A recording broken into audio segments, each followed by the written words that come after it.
네, 전국의 가장 뜨거운 현안을 여야 의원 두 분과 이야기 나눠보는 최고의 정치. 오늘도 여야 의원 두 분 나오셨습니다. 더불어민주당 진성준 의원님 나오셨습니다. 안녕하십니까? 네, 안녕하세요. 예, 국민의힘 송영정 의원님 나오셨습니다. 안녕하십니까? 예, 안녕하십니까?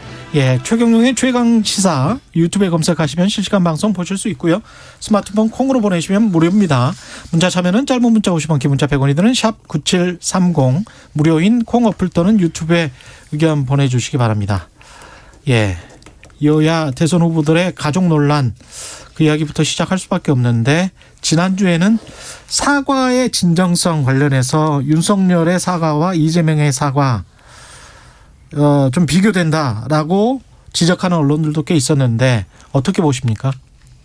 두 분은 그 사과의 진정성, 사과의 태도, 사과의 시기. 예. 예.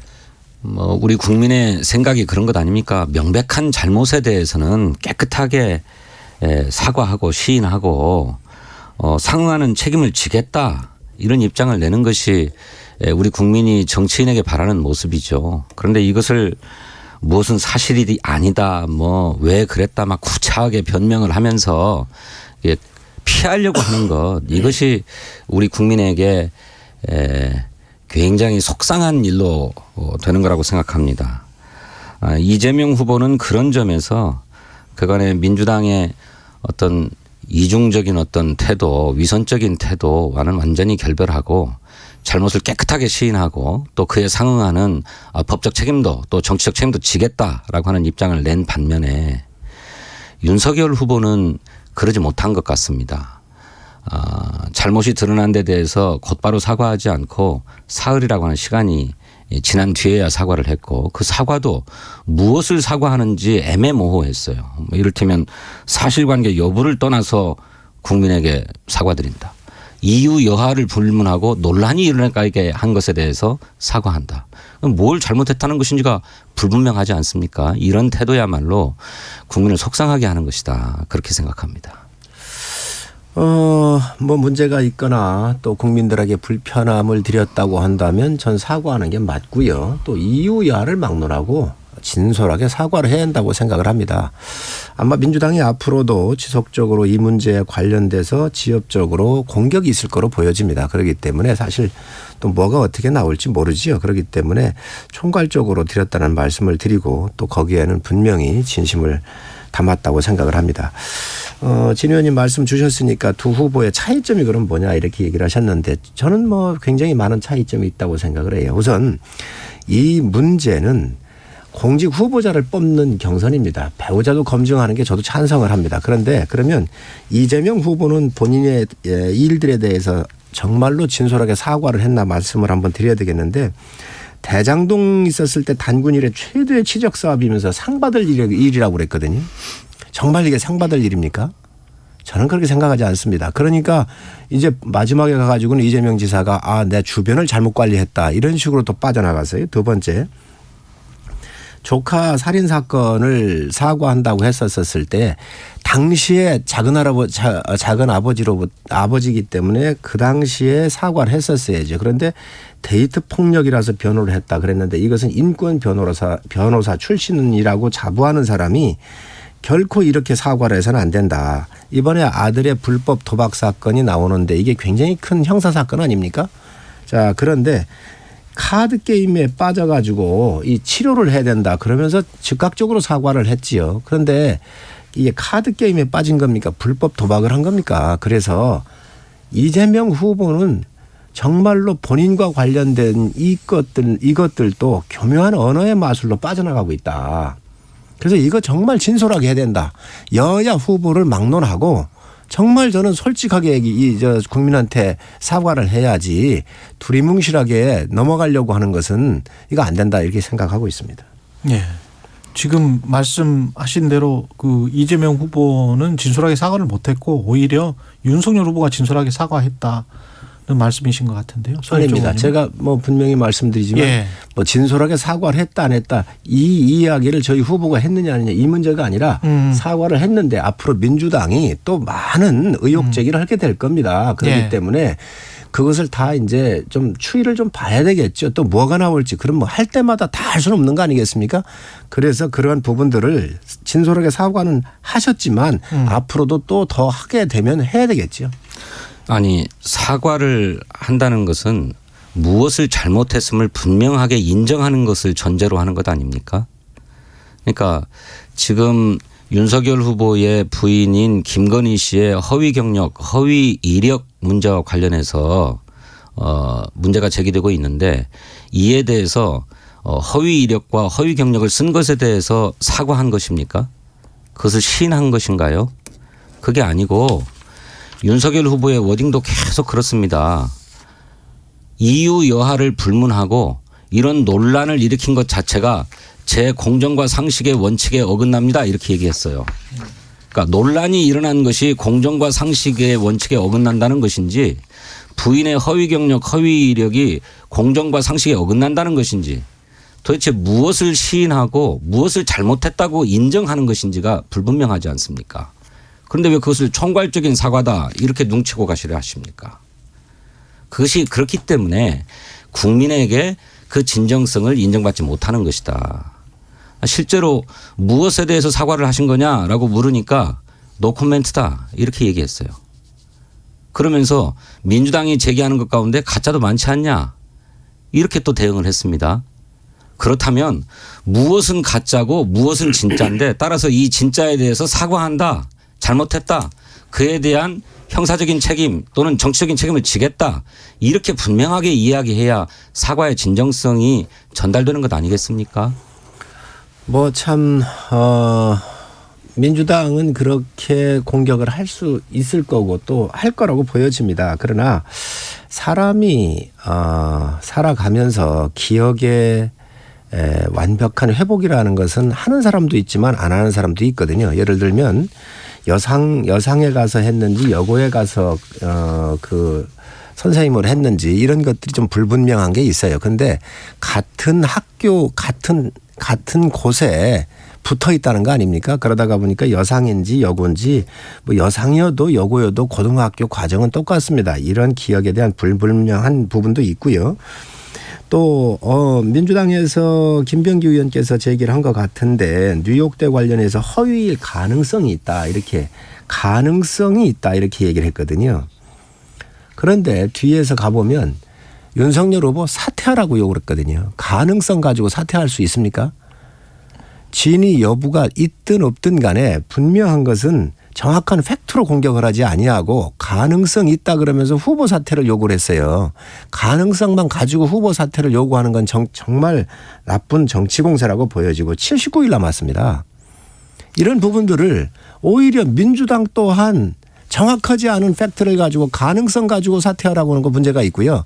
분명한 것은 서울대학교 GLA 과정 속에서 갔다 온 건 맞고 수료 중에 있고 언론에 보도된 것도 있잖아요. 그래서 좀 과했다라든지 이게 좀 과장됐다라든지 이렇게 공격을 해주면 좋은데 그게 아니고 지금 마치 이것을 범죄 행위처럼 허위일 가능성이 있으니 후보 사퇴하라고 공격하고 하는 것은 좀 옳지 않다라고 생각을 합니다. 의원님. 사문서 위조는 아주 중대한 범죄 행위입니다. 그것 때문에 과거 신정아 씨가 처벌을 받았고요. 또 정경심 교수도 얼마 전에 처벌을 받았습니다. 사문서 위조 굉장히 중대한 범죄입니다. 제가 확인을 해보니까 서울 국제 만화 애니메이션 페스티벌에서 대상을 받았다고 하는데 2004년도에 전혀 그런 사실이 없어요. 그런데 어떻게 그 수상했다라고 경력했습니까? 또 방금 말씀하신 뉴욕대의 무슨 과정이라고 하는 것 그것도 뉴욕대에 그런 과정이 있었던 게 아니고 서울대학교의 ALC GLA 예. 글로벌 리더 어소시에이션이었던가요? GLA 과정이 6개월짜리가 있었는데 그중에 일환 프로그램으로 뉴욕 주립대에 5일간 연수를 했다는 거예요. 5일 연수예요.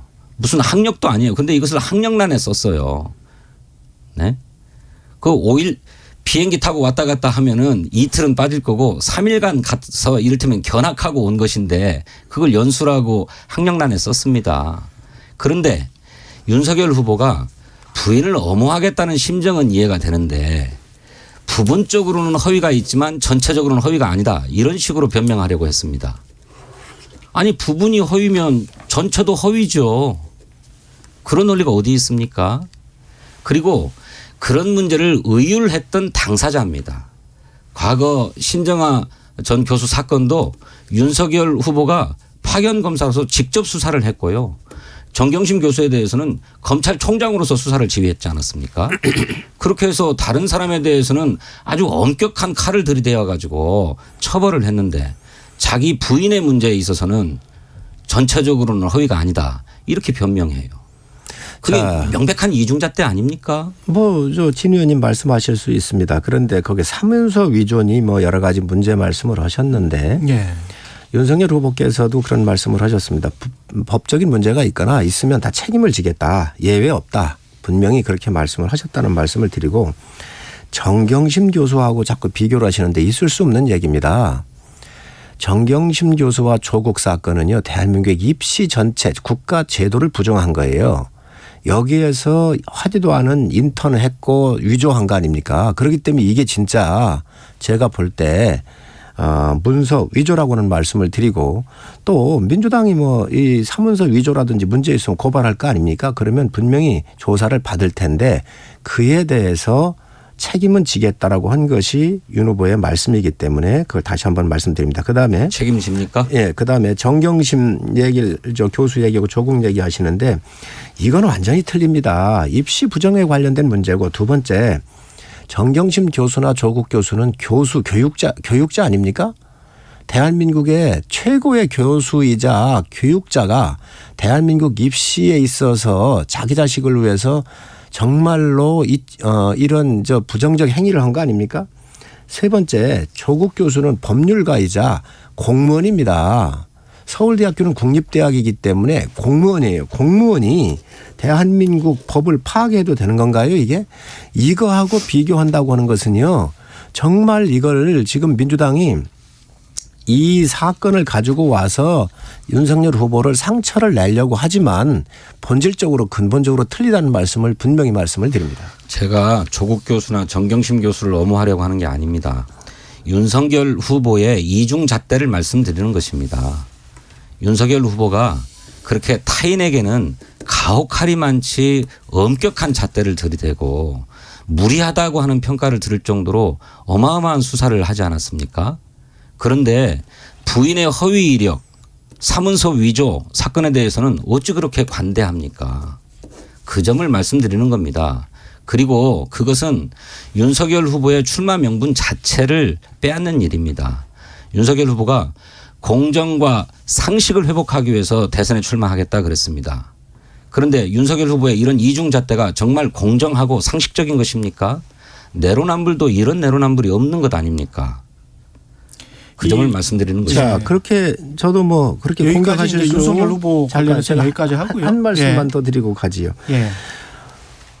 이재명 지사가 먼지 한 톨 1원이라도 받았다고 한다면 모든 공직을 내려놓겠다라고 하는 본인의 기준점을 제시를 했습니다.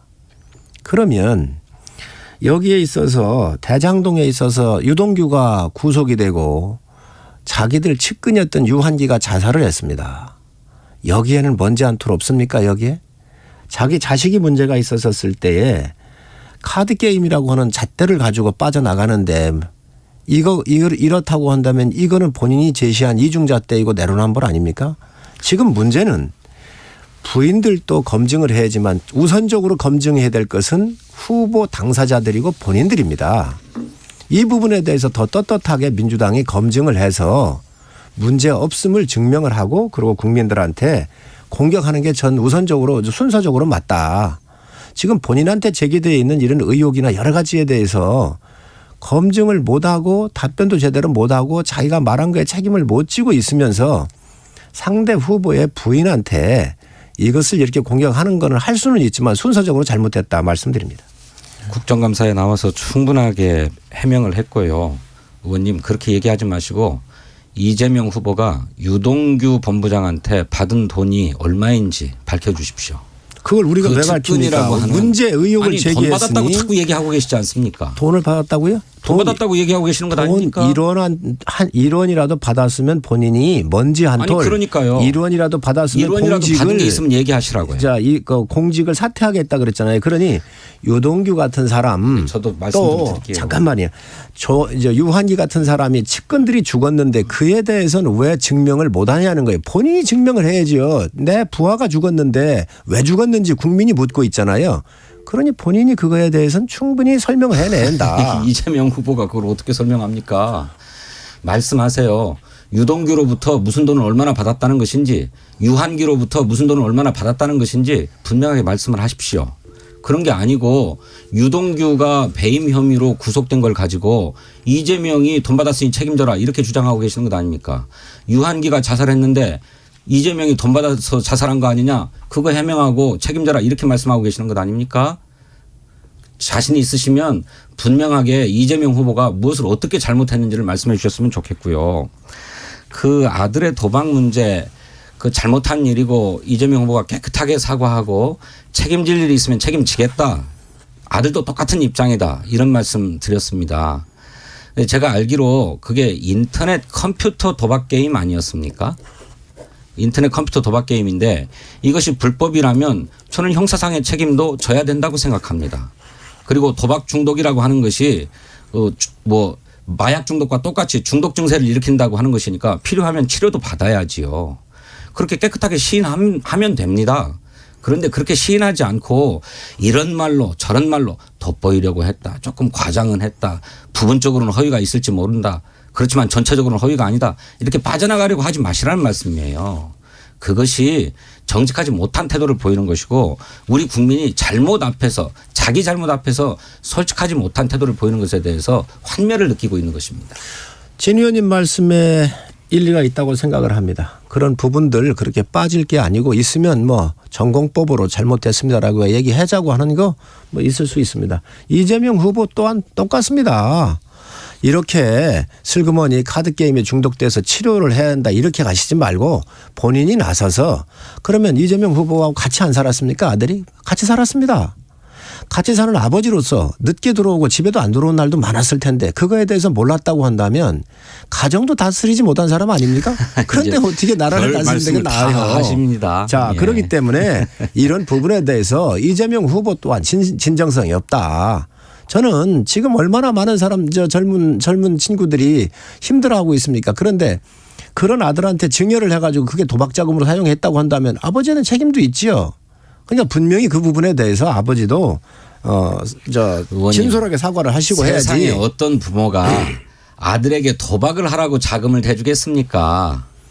그걸 말씀이라고 아니 하십니까? 제가 언제 도박하라고 줬다고 했습니까? 증여를 했는데 그 돈 가지고 아들이 도박을 했어요. 그러면 아들에게 그에 증여를 대해서 했는데 자 그러면 그 돈을 가지고 도박을 했는지 안 했는지 자, 아직 모릅니다만 그런데 그 아들이 설사 아버지로부터 받은 돈을 가지고 도박을 했든 무엇을 했든 그것은 그 사람의 책임이죠. 그게 어떻게 아버지가 책임져야 될 일입니까?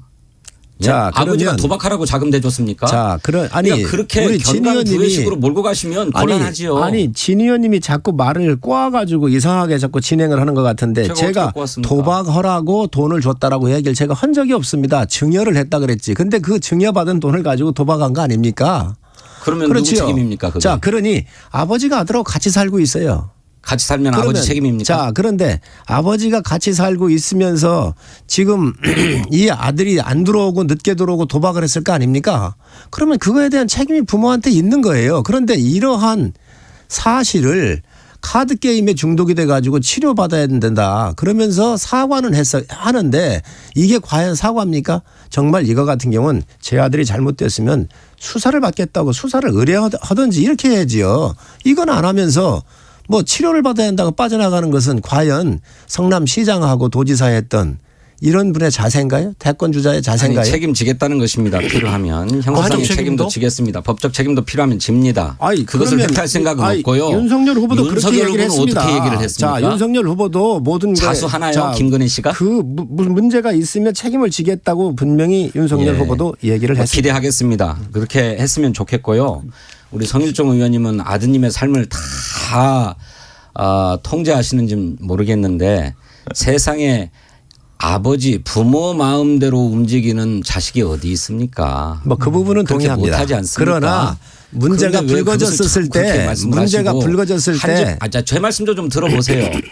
한 집안에서 살았지 않았느냐 이렇게 말씀하시는데 부인은 한 입을 덮고 자지 않습니까?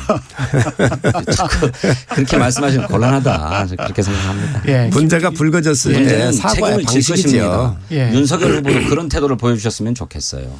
이게 저 판세에는 어떻게 영향을 미칠지도 참 궁금한데요. 아직 그 주요한 여론조사가 안 나와서 이게 지금 불거지고 나서 배우자 리스크, 자식 리스크 어떻게 보십니까? 판세에 좀 영향 매일 어떻게 분석을 하세요? 따로 당에서 두 분 다 어떠십니까? 아니, 매일 하실 텐데 매일 분석하겠죠. 어떻게 보십니까? 그러면 분석하겠지요. 예. 그런데 문제는 예. 저는 그렇게 봅니다. 지금 네. 현재 뭐 부끄러운 대선이 된 건 사실 아닙니까? 지금 다 문자들이 그래요. 예, 여든 야든 또 뭐 검증의 대상이 어디가 됐든 부끄러운 예. 대상이 된 건 틀림이 없고요. 예. 그렇지만 뭐 어느 쪽이든 다 영향을 갈 거라고 생각을 합니다. 그러나 큰 대세에 있어서는 가족은 부수적이지요. 문제는 제일 중요한 것은 공직 후보자인 당사자들의 문제가 더 큽니다. 그렇습니다. 네, 당사자의 문제가 훨씬 크지요. 그런 점에서 윤석열 후보가 그 공정과 상식이라고 하는 것을 빨리 회복하셨으면 좋겠고요. 예. 하지만 후보 본인 못지않게 후보의 배우자 영부인이 될 분이기 때문에 이 후보의 배우자에 대한 판단은 우리 국민들이 매우 엄격한 것 같습니다. 그리고 후보 배우자를 보고 후보에 대한 판단도 하시는 것 같아요. 실제로 영부인이 되면 사회적인 활동을 많이 하게 되고 대통령을 대신해서 또 외교 활동도 굉장히 활발하지요. 이것을 위해서 영부인을 지원하기 위한 제2부속실도 청와대 비서실 내에 정식으로 편제돼서 운영되지 않습니까? 또 예산도 지원이 됩니다. 그런 만큼 영부인의 경우에는 공적 활동이 분명하게 있다고 보고 그 영부인의 모습을 보고 선거 민심도 굉장히 많이 바뀌기도 한 게 과거의 실예고 또 그래서 그 영부인의 모습 배우자의 모습을 가지고 대통령 후보 본인에 대해서도 판단까지 하는 게 우리 국민의 일반적인 선택의 기준이지요. 굉장히 중요하다고 생각합니다. 도덕적 기준이 넓어지고 더 엄격해지고 있지 않습니까? 그러니까 뭐 그 가족과 관련돼서 다 국민들께서 좀 좋은 사람이었으면 좋겠다. 검증했었을 때 무난했으면 좋겠다라고 하는 그 요구사항은 전 상당히 합리적이라고 보여집니다. 그렇지만 가장 중요한 것은 당사자들의 과연 그 도덕성이나 또 대한민국을 대표할 수 있을 만한 신뢰성을 부여할 수 있는지에 대해서 저는 더 국민들께서 묻고 있다고 생각을 합니다. 예. 정책 이야기 마지막으로 잠깐 할게요. 왜냐하면 공시가 관련해서 공시가 계속 올리는 것도 바람직하지 않다. 이재명 후보. 지난주에 다주택자 양도세 중과 한시적 유예, 종부세 핀셋 완화 상당히 좀 민주당이나 기존의 청와대 정책과는 다른데요. 어떻게 보십니까? 지성윤 의원님. 이재명 후보께서 그런 얘기를 하신 것은 집값이 굉장히 많이 올랐음에도 불구하고 또 동시에 코로나 위기 상황을 겪고 있다는 것입니다. 이렇게 이중의 부담을 겪고 있는데 세부담까지 커지는 것은 지금 시점에서는 바람직하지 않기 때문에 세부담 또 의료보험의 건강보험료의 부담 이런 것들을 좀 낮춰줄 필요가 있는 게 아니냐라고 하는 문제의식에서 비롯된 거라고 생각하고 그것이 공시지가 현실화를 중단하자라고 하는 말씀으로 나타났습니다만 현실적으로 국민의 부담을 낮추는 방법은 공시지가 현실화를 중단하는 것 외에도 다른 기술적 방식들이 많이 있습니다. 그런 걸 통해서 큰 원칙을 훼손하지 않으면서 국민의 부담을 낮추는 방안을 강구해 가는 것이 좋겠다 그렇게 생각합니다. 제가 볼 때는 뭐 이 지사께서 이 후보께서 공시지가를 계속 올리는 것은 좀 무리 아니냐 이렇게 얘기를 하신 것 같아요. 예. 이게 저희가 계속 주장해왔던 겁니다. 우리 후보 같습니다. 저희 후보 같습니다. 예. 그리고 이런 부분에 대해서는 저는 이 후보께서 옳은 얘기를 하셨다라고 생각을 합니다. 그래서 긍정적으로 평가를 하고 싶고요. 지금 부동산 정책의 실패에서 정책 실패와 정부 실패에 의해서 지금 이러한 세에 대한 부담이 나온 것이지 저는 정상적인 과정에서 물가 상승률이나 이런 형태로 해서 올라갔다고 한다면 전 공시지가 다 올리는 게 맞고 또 그에 비례하는 게 맞다고 봐요. 그러나 이것은 부동산 정책을 실패한 아주 기형적인 이 지가의 상승이었잖아요. 그렇기 때문에 이렇게 됐었을 때에 여러 가지 부수적으로 집 한 채만 갖고 있는데 그 직장이 없는 분들에 대한 여러 가지 의료보험이라든지 이런 것들이 부수적으로 오지요. 그렇기 때문에 그런 것들에 대해서 문제 제기한 거는 뭐 저는 일리가 있다고 생각을 합니다. 그 이제 정책 실패냐 아니냐 이런 문제들을 논의하자 그러면 또 다른 논쟁이 될 것 같은데 어쨌든 저희 정부가 부동산 가격의 폭등을 막지 못한 것은 사실이고 그런 점에서 정책이 충분하지 못했고 정책 효과를 보지 못했다. 실패다. 이런 점을 인정합니다. 그런데 더 중요한 것은 우리 국민이 코로나 재난으로 굉장히 어려움을 겪고 있다는 것이에요. 그런 점에서 저는 공시지가는 현실화하는 게 맞습니다. 그런데 그로 인한 국민의 부담이 커지기 때문에 이 부담을 줄여주기 위한 다른 방안을 마련해야 된다고 생각하는데 그것이 공시지가 현실화를 중단하는 것 외에도 다른 방식으로도 얼마든지 가능합니다. 어떤 게 있나요? 뭐 가령 재산세는 예. 공시지가에 다시 공정시장가격 맞아요. 비율이라고 하는 예. 걸 곱해서 산정하거든요. 공정시장가액 비율. 예. 그게 40에서 60% 정도를 적용하도록 돼 있는데 맞습니다. 예. 예, 현재는 60% 적용하고 있죠. 예. 40에서 80%까지인가요? 음. 그래서 이 공정시장가액 비율이라고 하는 걸 조정해서 세 부담을 낮추는 방안이 있을 수 있습니다. 그다음에 건강보험료도 마찬가지입니다. 건강보험료도 공시지가에 의해서 결정되는데 이 건강보험료의 소득 공제액을 늘린다든지 또는 자산 인정 기준을 늘린다든지 하는 방식으로도 건강보험료 부담을 낮출 수 있기 때문에 시간이 또. 예. 공시지가 현실화 로드맵 한마디만 자체를 훼손하는 더 것은 아니라고 예. 생각합니다. 손정원 의원님. 예. 30초만 하겠습니다. 예. 아니, 끝났네요. 세금이나 이런 부분들에 대해서 예. 계속 이준아, 이 커다란 배추를 누가 키웠을까요? 농부님? 농사를 지을